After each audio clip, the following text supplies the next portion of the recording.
G'day, it's Ben Sorensen here, and I'm represented by the team at CMC Talent. Sit back, relax, and enjoy my audiobook demo.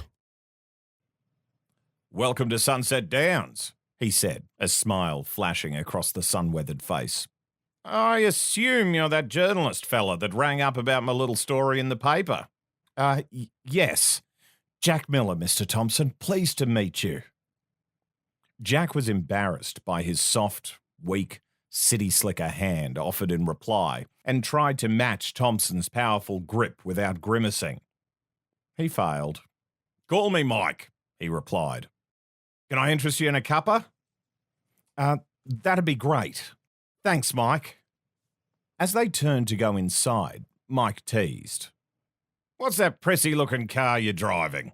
Wouldn't last long out here. Nowhere to plug the bugger in." He gave a devilish chuckle and then continued. "I've heard about these bloody hybrid things. Don't tell me you believe all that city bullshit about global warming." Jack made a mental note not to discuss climate change. Down the rabbit hole. Alice was beginning to get very tired of sitting by her sister on the bank, and of having nothing to do. Once or twice she had peeped into the book her sister was reading, but it had no pictures or conversations in it. And what is the use of a book, thought Alice, without pictures or conversation? So she was considering in her own mind, as well as she could, for the hot day made her feel very sleepy and stupid, whether the pleasure of making a daisy chain would be worth the trouble of getting up and picking the daisies. When suddenly a white rabbit with pink eyes ran close by her. There was nothing so very remarkable in that, nor did Alice think it so very much out of the way to hear the rabbit say to itself, oh dear, I shall be late."